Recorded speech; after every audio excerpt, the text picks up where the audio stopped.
સમય પછી જો તંત્ર જાગે તો કાંઈ નુકસાન થતું બચી જાય અને આ સામે નસવાડી છે એ બાજુ પાણી જતું અટકી જાય. સુવિધા થઈ જાય તો સારું એમ, બીજું અમારે કઈ માંગણી નથી. મહેનત તો આપણે કરી કહેવાય, નિદામણ કર્યું, ખાતર નાખી, દવા નાખી, બધું જ કર્યું કે પાણી આપીને પણ મોટા છોડ કરી રાખે. મેણ નદીના પૂરથી 100 એકરથી વધુ પાક બરબાદ થયો. પૂરના જોરદાર પ્રવાહથી ઊભા પાકને ભારે નુકસાન પણ પહોંચ્યું છે. 60 ફૂટ ઊંચા કાંઠા ઓળંગી પાણી ખેતરોમાં ઘૂસી ચૂક્યું છે.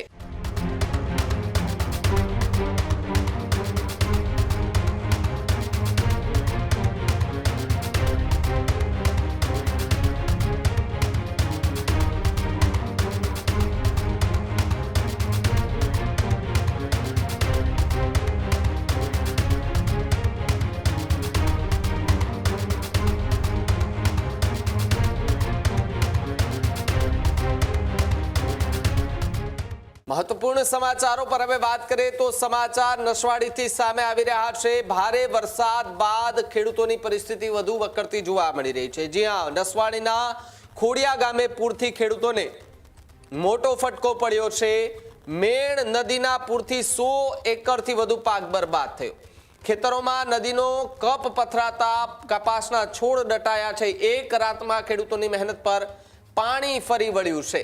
બીજી તરફ જો વાત કરવામાં આવે તો મેણ નદીનું જે કાંઠો છે તે તોડીને ખેતરોમાં પાણી ઘૂસી ચૂક્યા છે.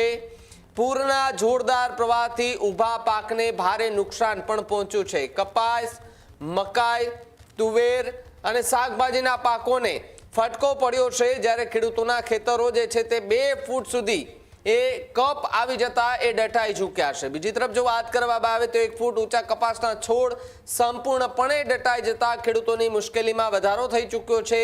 60 ફૂટ ઊંચા કાંઠા ઓળંગી પાણી ખેતરોમાં ઘૂસી ચૂક્યું છે.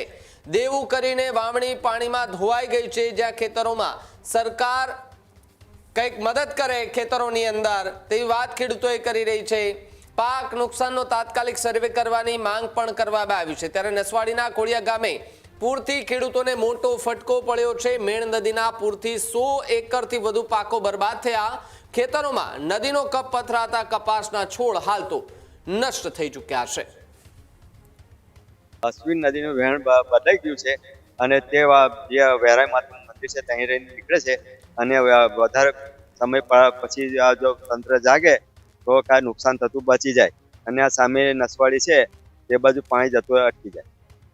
હા, ધોવા તો ઘણું બધું થઈ ગયું. દિવાલની માંગ આજે 3 વખત એન્જિનિયર આવીને તપાસ કરી ગયા છે પણ હજુ કોઈ રિઝલ્ટ આવ્યું નથી. અશ્વિન નદીમાં જે પાણીની વહેણ નવી પડી છે એમાં આખા નસવાડીને જોખમ જેવું છે. તો એ માટે આ માંગણી છે કે સંરક્ષણ દિવાલ બની જાય તો નસવાડીમાં તરી સુવિધા થઈ જાય તો સારું એમ, બીજું અમારે કઈ માંગણી નથી.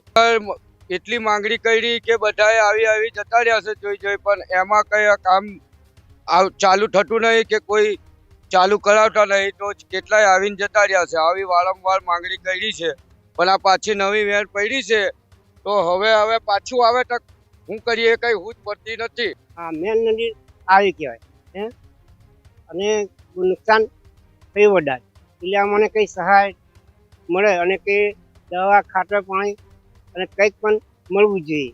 મહેનત તો આપણે કરી કહેવાય, નિદામણ કર્યું, ખાતર નાખી, દવા નાખી, બધું જ કર્યું કે પાણી આપીને પણ મોટા છોડ કરી રાખે. પૂરાયું હતું નદીનું. હા, એને કારણે અંદર માટી દબાઈ જતી. હા, નદીનું કાપ આવે પૂર અને આવ્યું એકદમ એટલે અંદર સૌ દબાઈ જ જતું. આવું કે ના આવે કઈ રીતે સાહેબ, આ કંઈક કેટલી માટે સડી ગયું. અમને કંઈક સહાય મળે.